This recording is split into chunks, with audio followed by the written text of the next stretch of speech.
E5 TV news కు స్వాగతం. ముందుగా హెడ్లైన్స్. మీ కలలు నెరవేర్చడమే నా లక్ష్యం. నరేంద్ర మోదీ.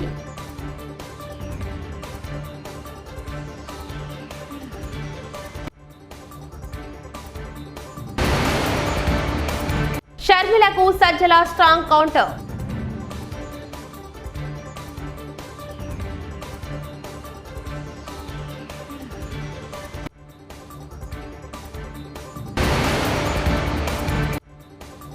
బారాస ప్రభుత్వ హయాంలో 1200 కోట్లు పక్కదారి. మంత్రి సీతక్క.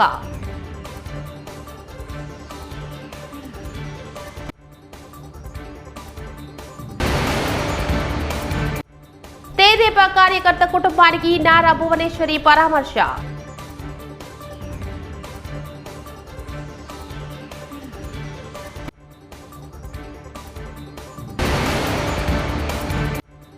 ఏపీ సీఎం జగన్ కు ఇంటా బయట అందరూ శత్రువులే. సిపిఐ నేత నారాయణ.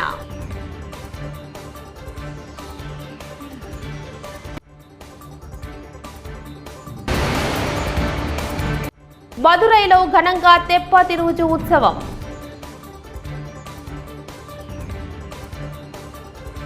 యువత కలలను నెరవేర్చడమే తన లక్ష్యమని ప్రధానమంత్రి నరేంద్ర మోదీ అన్నారు. కుటుంబ పాలన, బంధుప్రీతి ప్రాధాన్యంగా కొన్ని పార్టీలు రాజకీయాల్లో యువత ఎదుగులను అడ్డుకున్నాయన్నారు. ఓటు హక్కుతో మీరంతా కుటుంబ పార్టీలను ఓడించాలి. 10 ఏళ్లకు ముందు భవిష్యత్తును అప్పటి ప్రభుత్వాలు అంధకారంలోకి నెట్టేశాయి.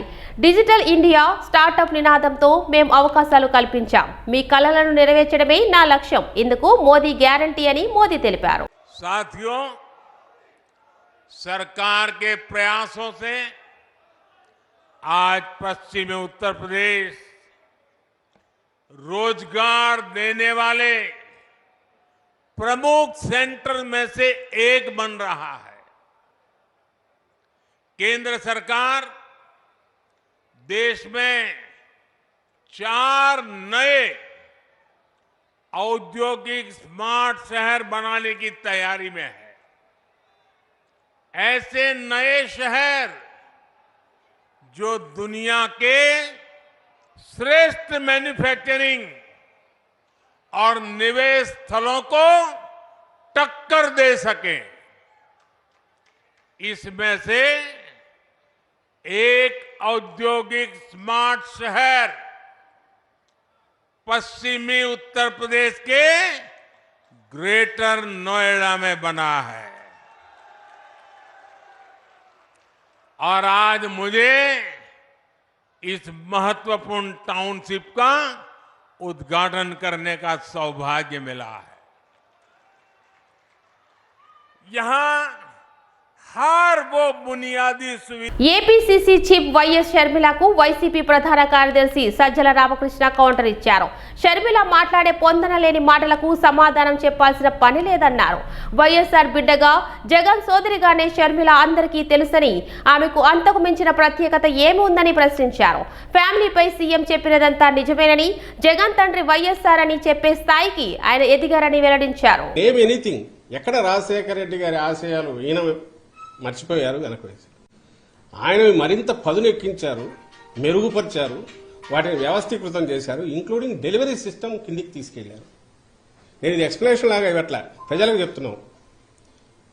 ఆమె అనే మాటల్లో ఆమె మిగిలిన వాళ్ళు ఎలాగో అంటున్నారు. ఈరోజు ఈ కేవలం జగన్మోహన్ రెడ్డి గారి చెల్లెలనే ఏకైక అర్హత, రాజశేఖర రెడ్డి గారి బిడ్డ జగన్మోహన్ రెడ్డి గారి చెల్లెలనే ఏకైక అర్హతతో సోనియా గాంధీ వాళ్ళు తెచ్చి ఈ పోస్ట్ ఇస్తే అక్కడి నుంచి ఇక్కడికి వచ్చి ఇమ్మీడియట్ మొదలు పెట్టి రోజు రోజుకు అటాక్ పెంచుతున్న దాంట్లో ఇంత అబద్దాలు కనపడుతున్నాయి. ఇవి ప్రజలు గమనించాలి, ప్రజలకు చెప్తున్నాం. ఇంకో విషయం కూడా చెప్పదలుచుకున్నాం. షర్మిలమ్మ గారికి సంబంధించినంత వరకు 2.5 ఏళ్లు పార్టీ అక్కడ, నాకు తెలిసి 2.5 ఏళ్లు తెలంగాణలో పెట్టినట్టున్నారు, వైఎస్ఆర్ తెలంగాణ పార్టీ. సరే, ఆ స్టేట్కి వెళ్ళారు, పార్టీ పెట్టారు. అప్పుడు చాలామంది అడిగారు, మీ కామెంట్ ఏంది, మీది ఇది అని. ఆమె she chose her path and అక్కడ ఏదైనా చేసినా we wish her all the best అని చెప్పాం. ఆమె ఏమైనా మంచి ఇదైతే మా వైఎస్ఆర్ కుటుంబ సభ్యురాలుగా, జగన్మోహన్ రెడ్డి గారి చెల్లెలుగా సక్సెస్ అయితే హ్యాపీగానే ఫీల్ అవుతా ఉన్నాం. సరే, వాట్ ఎవర్ ది రీజన్స్, అది జర్నీ అయింది, సడన్ గా కట్ అయింది. ఈ రోజు ఏ మీడియా అయితే ఆమెను ఎత్తుకొని భుజాన్ని ఎత్తుకొని మోస్తుందో, నేను ఈనాడు కానీ ఈటీవీ కానీ ఏబిఎన్ కానీ ఇంకో TV5 కానీ ఆంధ్రజ్యోతి ఈనాడు పత్రికలు ఇవన్నీ కూడా వాళ్ళు ఏ రోజు ఈమెను భుజానికి ఎత్తుకుంటున్నారు, ఏ రోజైతే జగన్మోహన్ రెడ్డి గారి మీద అస్త్రాలు ఎక్కువ పడితే ఆ రోజు మాత్రమే దాన్ని తీసుకుంటున్నారు. తెలంగాణలో గమనించండి, ఆమె అంత చేస్తే జగన్మోహన్ రెడ్డి గారు అన్నవి మాత్రమే హైలైట్ చేస్తారు. ఆఖరున కాంగ్రెస్ ఆమెను పొత్తు పెట్టుకోమని కానీ నువ్వు పోటీ పెట్టొద్దని కానీ ఆమెను వచ్చి రిక్వెస్ట్ చేసింది లేదు. కనీసం సెకండ్ రంగ్ థర్డ్ రంగ్ లీడర్స్ అయినా ఆమెంతటా ఆమె స్వచ్ఛందంగా అనౌన్స్ చేసుకున్నారు. రిజల్ట్ వచ్చినాక అమ్మా నువ్వు చేసినందువల్ల మాకేదో ఇంత మేలు జరిగిందని ఎవరైనా థ్యాంక్స్ చెప్పారా? మరి ఆ సమయంలో ఎవరైనా ఈ పత్రిక ఈ మీడియా ఎవరైనా పాపం ఈమె ఇంత కష్టపడింది, తను ఎంతో కొంత డెంటింగ్ చేయగలిగిన దేనికి మనం కాంగ్రెస్ పార్టీకి దాన్ని ప్రభావితం ఓట్లు కొన్ని చీల్చగలిగిన దీంట్లో ఉండి త్యాగం చేసిన ఆమె నాయకురాలు కాంగ్రెస్ గుర్తించలేదు. వాళ్ళేమని రాశారా? అసలు తెలంగాణలో ఇర్రెలవెంట్ ఎందుకయింది ఈమె? ఆ రోజు అక్కడ మొదలు పెట్టిన తిట్లు అందరికీ పడినట్టున్నాయి. ఆఖరికి ఇంక్లూడింగ్ ఆ కాంగ్రెస్ తిట్టారు. లాస్ట్లో అదే కాంగ్రెస్ దీనికి ఇదయ్యారు. సర్పంచులకు చెల్లించాల్సిన 16 నెలల బిల్లులను 1200 కోట్లను గత ప్రభుత్వం పక్కదారి పట్టించిందని మంత్రి సీతక్క ఆరోపించారు. ఎప్పటికప్పుడు సర్పంచుల బిల్లులు చెల్లిస్తే ఇలాంటి ఇబ్బందికర పరిస్థితి ఉండేది కాదన్నారు. వేములవాడ శ్రీ రాజరాజేశ్వరి స్వామిని సీతక్క తన కుటుంబ సభ్యులతో కలిసి దర్శించుకున్నారు. ఆలయ అర్చకులు పూర్ణ కుంభంతో స్వాగతం పలికారు. దర్శనానంతరం మీడియాతో మంత్రి మాట్లాడారు.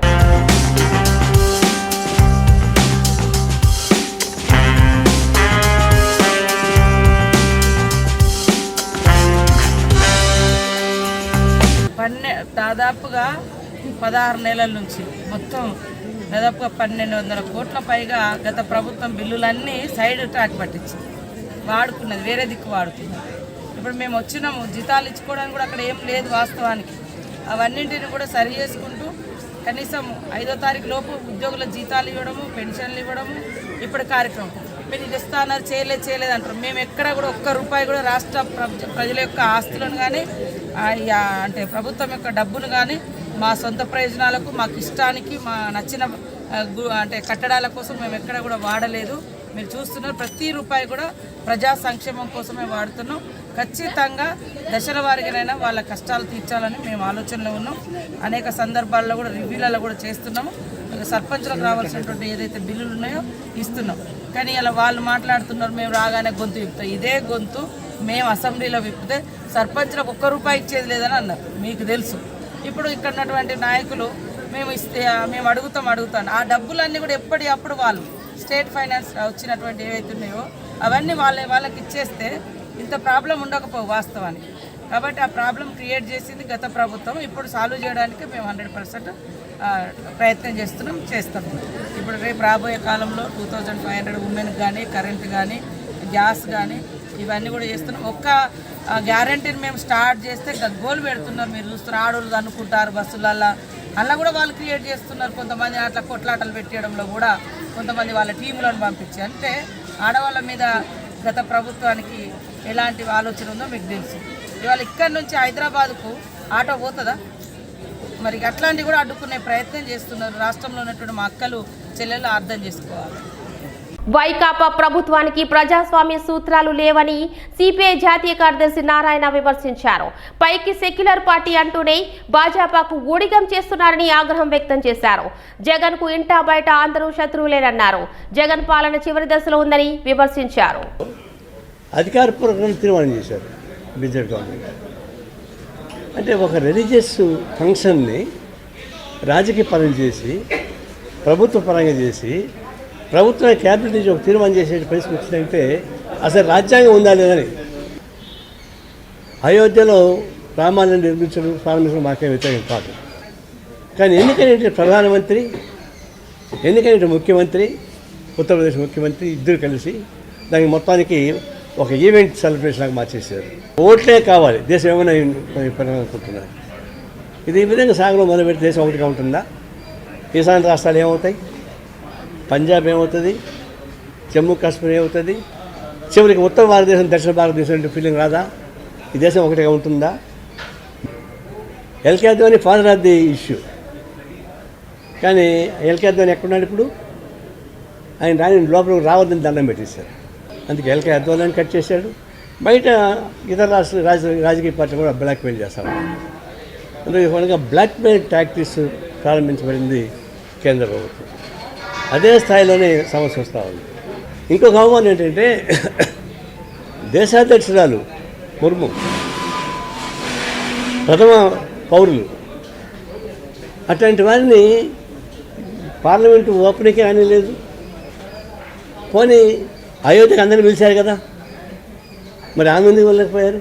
ఏదైనా స్త్రీలకు ఇచ్చే గౌరవం, ఏదైనా ఆదివాసీ ఇచ్చే గౌరవం, ఇవి చాలా దుర్మార్గమైన ఒక నేరపూరిత సామ్రాజ్యాన్ని నిర్మించేందుకు ఉపయోగపడే నేరపూరిత వ్యక్తిగా అమిత్ షా, మోడీ మారిపోయారు.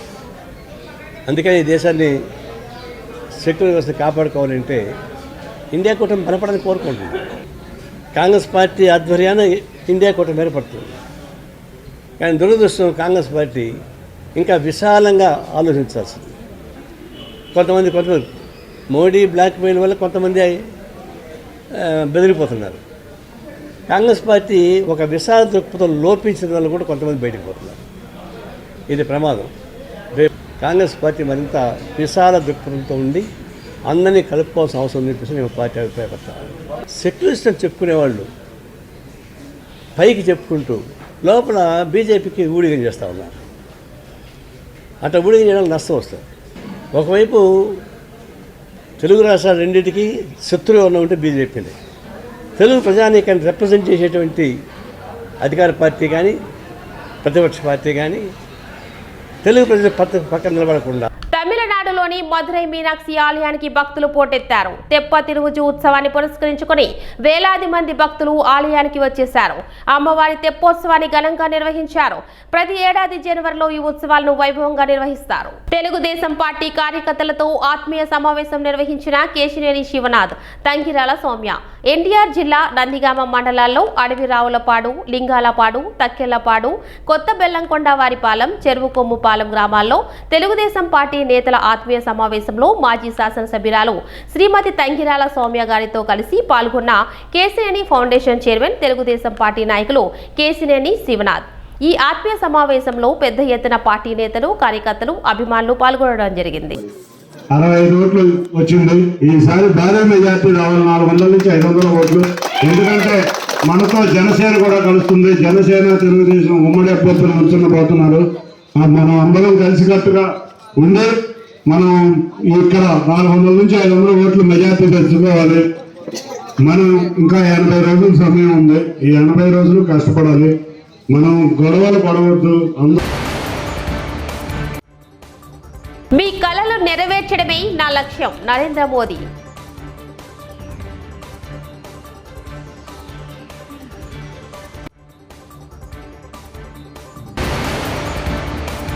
షర్మిలకు సజ్జల స్ట్రాంగ్ కౌంటర్.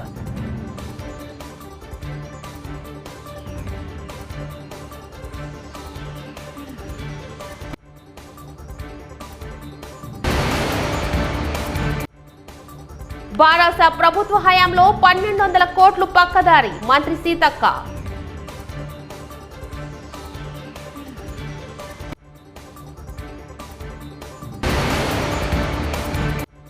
తెదేపా కార్యకర్త కుటుంబానికి నారా భువనేశ్వరి పరామర్శ.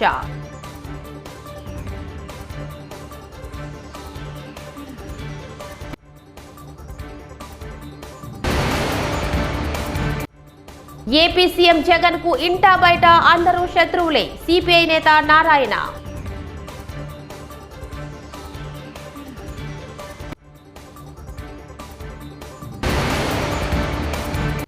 మదురైలో ఘనంగా తెప్ప తిరువుజు ఉత్సవం.